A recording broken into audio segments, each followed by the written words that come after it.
Amados hermanos, feliz día del Señor. Como habéis visto, el título es el servicio más el testimonio multiplican. Y quisiéramos darle una amplitud a la palabra servicio y a la palabra testimonio para ver cómo es que multiplican. El servicio para el Señor y el testimonio, hablándonos también no solo de lo que Dios ha hecho por nuestra vida, sino de lo que Él ha hecho por nosotros, de predicar su palabra. Y vamos adentrándonos poco a poco en el libro de los Hechos. La predicación de hoy está basada en Hechos 6, y los versículos del 1 al 7. Y este libro de los Hechos, hermanos, es único y es indispensable. Un libro que nos habla ya desde el principio cómo los discípulos de Jesús aumentaban considerablemente, dando lugar a la formación de la Iglesia del Señor, de su pueblo. Un pueblo del Señor que es diferente, un pueblo único, un pueblo del Señor que es nuevo, un pueblo escogido. Y sí, hermanos, nosotros también somos su pueblo escogido. Él nos ha escogido. Y el Señor para eso nos ha dado un nuevo corazón y nos ha dado su Espíritu Santo. El Espíritu Santo que nos llena y nos faculta. La llenura del Espíritu Santo nos faculta para formar parte de su cuerpo. Y Lucas, ya desde el principio del libro de los Hechos, ya nos va repitiendo varias veces. A los apóstoles les dice, y a los discípulos, que estaban llenos del Espíritu Santo. El Espíritu Santo es quien dirigía la vida de los apóstoles y de los espíritus. Es quien los movía hacia la adoración, hacia el servicio y hacia el testimonio de lo que Dios había hecho en sus vidas y cómo Dios había provisto la salvación para todos. Y quisiera hacer hincapié, recordar un poco unas palabras del doctor Martyn Lloyd-Jones en uno de sus libros, precisamente un libro llamado Dios, el Espíritu Santo. Y con respecto a la llenura del Espíritu Santo, dice, hay dos cosas que van claramente unidas a ese término. Dos cosas que van claramente unidas a la llenura del Espíritu Santo. Dice, y este es un suceso que da autoridad, poder y capacidad para el servicio y para el testimonio, para hablar del Señor, para hablar de lo que ha hecho Él por nosotros. Y vamos ya por un momento a recordar el contexto del pasaje que tenemos hoy, recordando cómo terminaba el capítulo 5 de este libro de Hechos. Y vimos cómo los apóstoles perseveraban en la enseñanza y la predicación. Eso es el testimonio, enseñanza y predicación de las buenas nuevas de Jesucristo. Y nos dice que lo hacían en el templo y por las casas. Y ni las amenazas ni los azotes, hermanos, pudieron callar a esos hombres llenos del Espíritu Santo y comisionados por Dios. Y es más, Lucas llega a decirnos que ellos se gozaron de haberse tenido por dignos de padecer afrenta como padecieron por causa del nombre. Nombre escrito con mayúsculas, así lo tenemos en nuestras Biblias, sabiendo a qué se refiere ese nombre. Ese nombre se refiere a Jesús, porque no hay otro nombre debajo del cielo dado a los hombres en que podamos ser salvos. Y tal como ya se lo advirtió el Señor desde el inicio de la Iglesia, hubo persecución y violencia contra los creyentes. El Señor ya nos avisó. Y el propio Jesús les dijo a sus discípulos que si con Él hicieron lo que quisieron, que esperaran lo mismo para ellos. Y así sucedió. Los apóstoles fueron encarcelados, amenazados y azotados. hacía pocos días. Y esto que solo eran un pequeño grupo de pescadores galileos, gente sencilla, pero gente que el Señor les dio el Espíritu Santo, los llenó con su Espíritu Santo para llevar al mundo el mayor mensaje jamás dado. Y es que el mismísimo Dios, el Hijo, este es el mensaje, el mismísimo Dios, el Hijo, el Verbo de Dios, se encarnó para hacer la única obra que nos puede reconciliar con Él. El Hijo de Dios se ofreció a sí mismo como sacrificio, murió por nosotros y resucitó, y con esto nos dio perdón y vida eterna. Este es el mensaje que predicaban ese grupo de galileos, esos pescadores. Un mensaje que Dios les acompañó con milagros y prodigios para que todos vieran que este mensaje venía de Dios. Los milagros y prodigios fueron para confirmar que el mensaje que ellos traían venía de Dios. Y todo cuanto ellos hacían enfocaba la mirada en Jesús. Todo enfocaba la atención en Jesús, en su vida y en su ministerio, porque Jesús así estaba cumpliendo en sí mismo lo que estaba escrito de Él en la ley y los profetas. Todo cuanto Dios había revelado hasta ese momento se cumplió en Jesús. Todo en Él, solo en Él, nadie más. Nadie puede añadir o quitar nada de lo que Jesús hizo. Nadie. Porque Él, Jesús, es Dios. Hoy veremos en el texto que leeremos cómo los discípulos, los seguidores de Jesús, también se ocupaban en el servicio atendiendo a las viudas necesitadas, sin por ello dejar de predicar y enseñar el Evangelio. Servicio más testimonio. Vamos a leer este texto en el libro de los Hechos, capítulo 6 y versículos del 1 al 7. Dice: en aquellos días, como creciera el número de los discípulos, hubo murmuración de los griegos contra los hebreos, de que las viudas de aquellos eran desatendidas en la distribución diaria. Entonces los 12 convocaron a la multitud de los discípulos y dijeron: no es justo que nosotros dejemos la palabra de Dios para servir a las mesas. Buscad, pues, hermanos, de entre vosotros a 7 varones de buen testimonio, llenos del Espíritu Santo y de sabiduría, a quienes encarguemos de este trabajo. Y nosotros persistiremos en la oración y en el ministerio de la palabra. Agradó la propuesta a toda la multitud y eligieron a Esteban, varón lleno de fe y de Espíritu Santo, a Felipe, a Prócoro, a Nicanor, a Timón, a Pármenas y a Nicolás, prosélito de Antioquía, a los cuales presentaron ante los apóstoles, quienes, orando, les impusieron las manos. Y crecía la palabra del Señor, y el número de los discípulos se multiplicaba grandemente en Jerusalén. También muchos de los sacerdotes obedecían a la fe.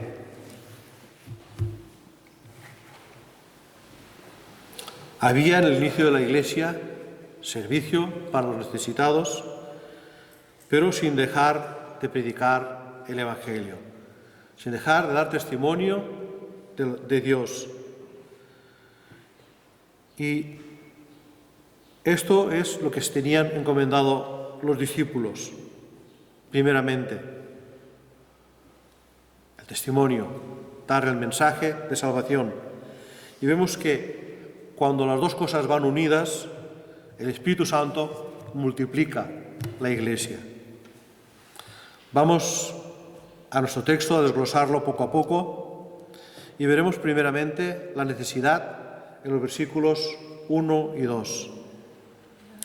Y dice así: en aquellos días, como creciera el número de los discípulos, hubo murmuración de los griegos contra los hebreos, de que las viudas de aquellos eran desatendidas en la distribución diaria.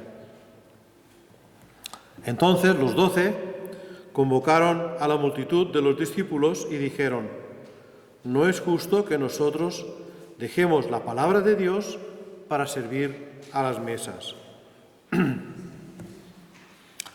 Hermanos, como era de esperar, el crecimiento de la Iglesia trajo consigo también un aumento de necesidades materiales y, por supuesto, de sustento, pues había entre ellos también precisamente estas mujeres viudas que, por ser el colectivo más desfavorecido, necesitaban del sustento diario.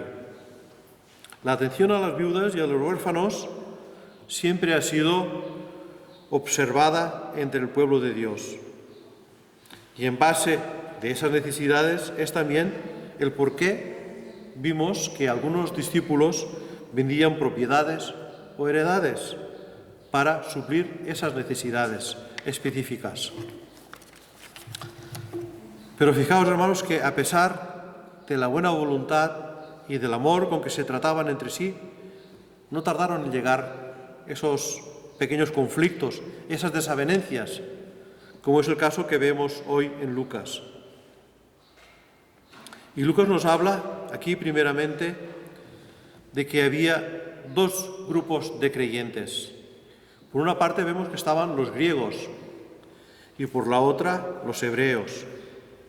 Se entiende que cada grupo tenía un origen diferente y por lo tanto, además de un idioma distinto en el cual habían sido educados, también tenían su propia cultura y sus propias costumbres. Por lo tanto, parece que esas diferencias hizo que se miraran quizás con cierto recelo, lo que llevó a los griegos a murmurar. Esta palabra en griego es onomatopeia, palabra murmurar. Es interesante que nos paremos un poco en ella. Y según el teólogo Samuel Pérez Milos, dice que esta palabra se parece más a la palabra española refunfuñar. Refunfuñar, como el que habla entre dientes, como si estuviera enfadado o enojado. Pero no confundamos esta palabra con el chisme. El chisme es malicioso. Esta palabra es más bien de queja. Refunfuñar, como si estuviera enojado. Y estas quejas llegaron a los oídos de los apóstoles.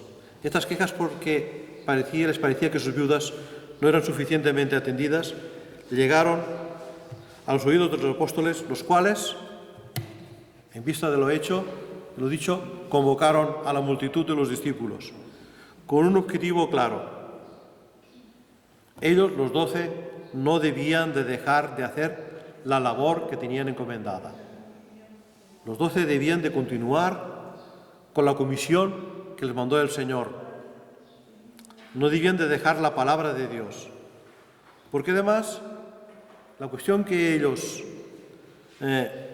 presentaron era una cuestión organizativa, no era doctrinal. Y por lo tanto, los 12 dejaron claro que ellos tenían una misión: predicar la palabra, el testimonio del Señor. Y si ellos mismos se ponían a servir a las mesas para repartir la comida a los necesitados, luego no tendrían tiempo para predicar la palabra, lo cual era lo que tenían que hacer, por obligación, por encomienda del Señor.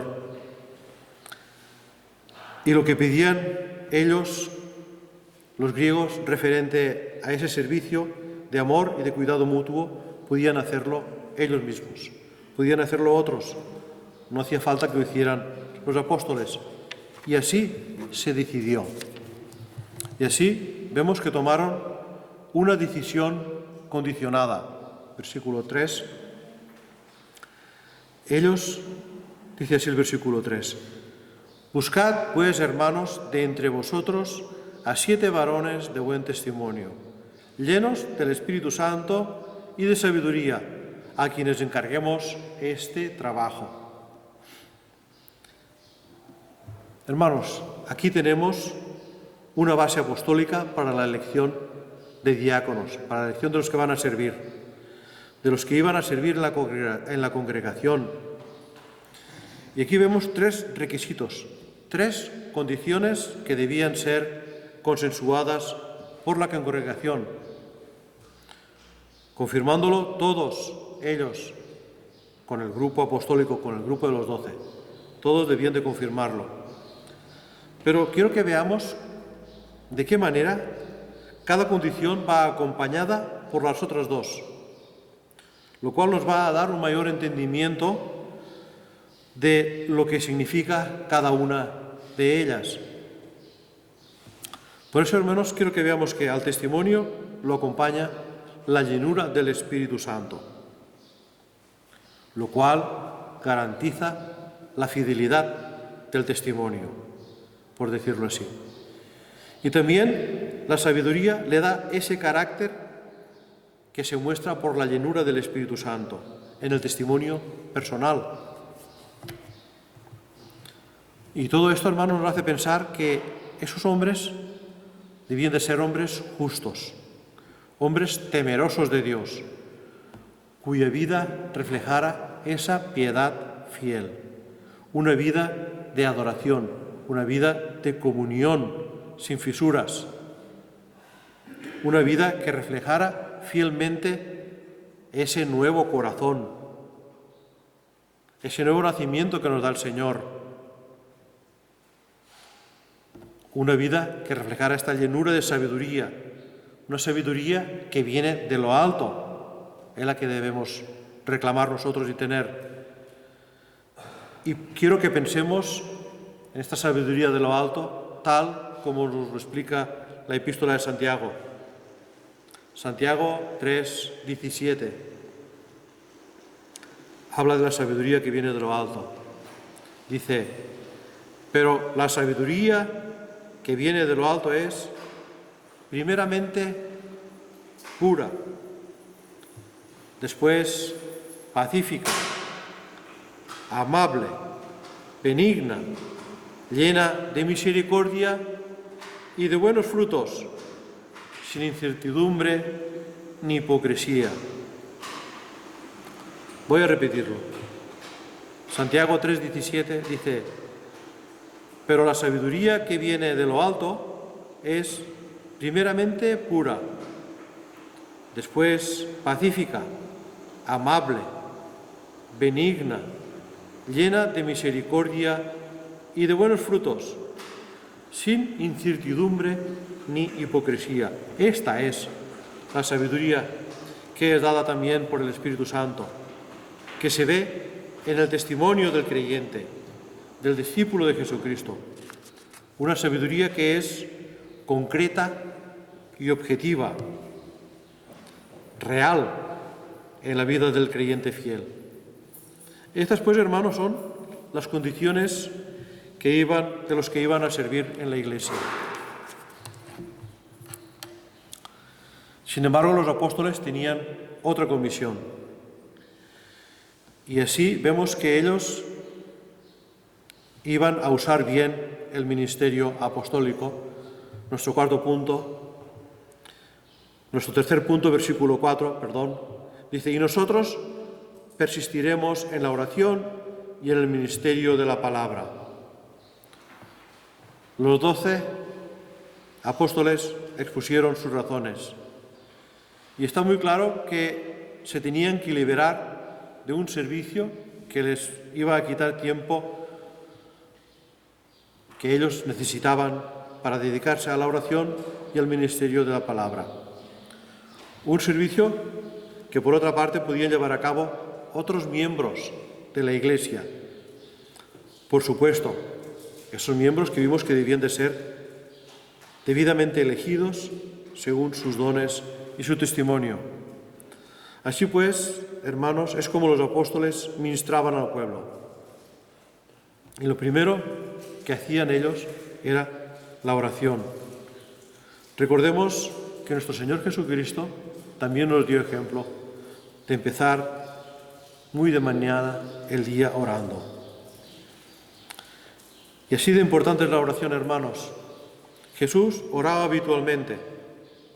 Y los evangelios nos lo recuerdan. Y fijaos qué tan importante es la oración, que nosotros mismos solemos llamarla, que la oración es el termómetro de la fe. Dime cómo oras y te diré cómo es tu fe. Este versículo 4 nos dice que lo primero para los apóstoles era la oración. Y esto es así porque les preparaba también para la administración de la palabra. Este era su cometido. Esto era lo que les había encomendado el Señor, lo que les mandó, para poner los fundamentos de su iglesia. Y los apóstoles se dedicaron de lleno a este propósito, dejando estos otros quehaceres del servicio en manos de otros discípulos, como vimos, elegidos según sus dones y capacidades, y su testimonio y su llenura del Espíritu Santo. Más tarde, cuando ya el fundamento estaba establecido, cuando ya la iglesia estaba fundada, vemos que Pablo le encomendó a Timoteo que pasara este encargo que ellos habían recibido del Señor, de la palabra, a hombres fieles que sean idóneos para enseñar, para continuar la obra. Segundo de Timoteo 2:2 nos dice que Pablo le dice a Timoteo: lo que has oído de mí ante muchos testigos, esto encarga a hombres fieles que sean idóneos para enseñar también a otros. Hermanos, la enseñanza y ministración de la palabra siempre ha de estar en hombres fieles e idóneos, en hombres de fe. Pasamos adelante, siguiendo con nuestro cuarto punto, y vemos cómo los encomiendan al servicio.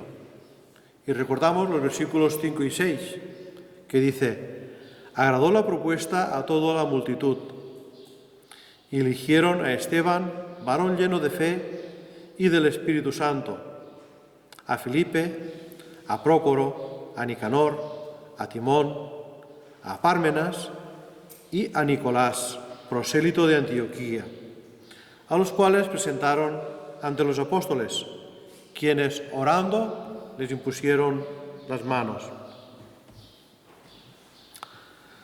La propuesta de los apóstoles fue hecha ante toda la congregación, los cuales la recibieron con agrado, nos dice el texto, lo cual también nos confirma la buena disposición que todos tenían para solucionar ese desacuerdo, ese desatino que había en la administración del sustento para las viudas.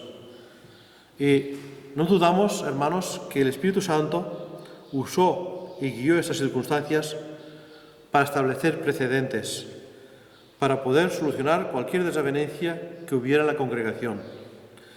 Verdaderamente este pasaje nos da las pautas para cómo suplir las necesidades en la Iglesia, usando bien los dones y las capacidades de cada uno, para el servicio en la congregación y para el sustento de la Iglesia. Y en esto, hermanos, todos somos necesarios. Todos formamos parte de este cuerpo de Cristo, en el cual todos somos necesarios. Así también lo mandaba Pablo a los corintios y insistía en ello. 1 Corintios 12:25 le dice: cuidándoos unos de otros.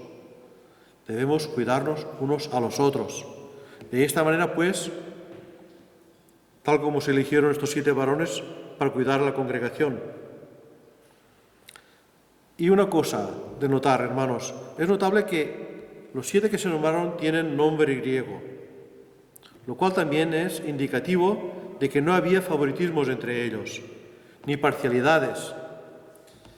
Y fijaos que algunos de los que fueron nombrados, los vemos más adelante, cómo tuvieron también un rol significativo más allá de ese servicio.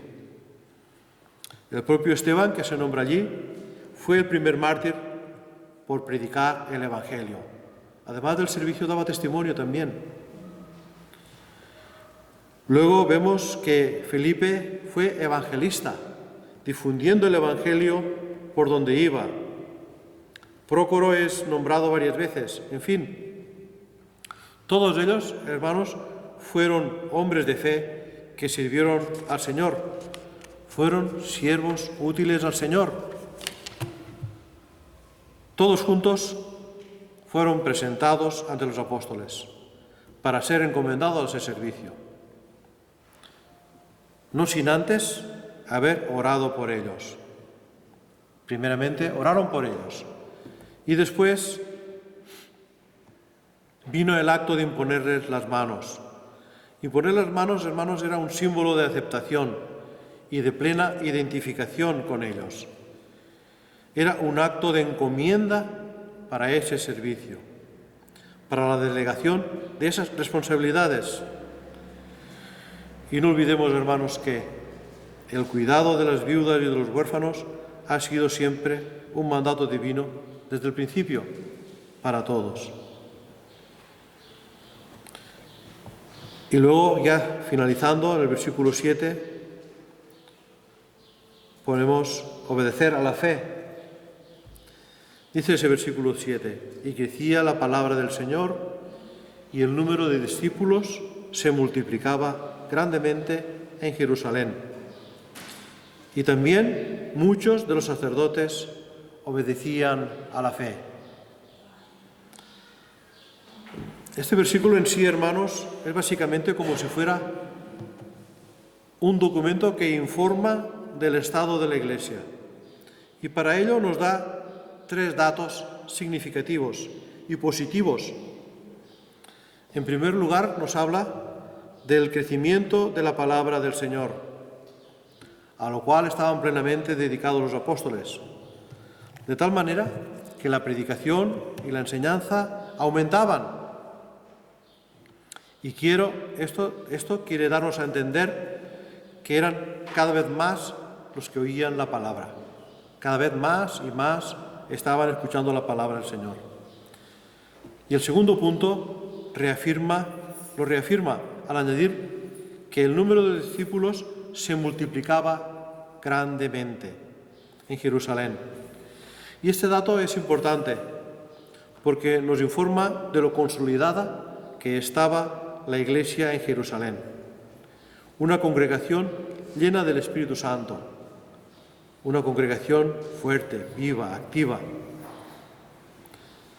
Y el tercer punto, digamos, de este informe es que confirma que tan extraordinario fue el crecimiento y el progreso del Evangelio que muchos de los sacerdotes obedecían a la fe. Y esto, hermanos, sin duda alguna es obra del Espíritu Santo. El Espíritu Santo les hizo ver a los sacerdotes que Jesús era el Mesías, que Jesús había sido enviado por el Padre, que murió por sus pecados y resucitó, y que Jesús es el único sacrificio suficiente para todos. Ya no hacen falta más sacrificios ni rituales que eran sombra de lo que había de venir, y que finalmente vino en la persona de Jesús, verdadero Dios, verdadero hombre. Jesús se ofreció a sí mismo como el Cordero Pascual que quita el pecado del mundo. Y esto es lo que sintieron esos sacerdotes que se unieron a la Iglesia en Jerusalén. Y concluyendo, hermanos, en este pasaje vemos como el crecimiento de la Iglesia era muy grande. Pero eso no menguaba ni el servicio, ni el testimonio, ni mucho menos la predicación de la palabra. El crecimiento era consecuencia de esto y del poder del Espíritu Santo. Y vemos cómo fueron de gran valor esos hermanos que estaban llenos del Espíritu Santo, que tenían buen testimonio. Son hermanos que también estaban llenos de sabiduría, que ayudaran en el servicio mientras los apóstoles perseveraban en la oración y en la enseñanza. Y el número de discípulos se multiplicó grandemente. El Espíritu Santo usó el servicio, el testimonio, para multiplicar la Iglesia. Espero que este precioso pasaje lo tengamos presente en nuestras vidas, porque además nos da datos históricos, pero también nos da orientación para el servicio y para el testimonio en la Iglesia. Amén. Vamos a orar.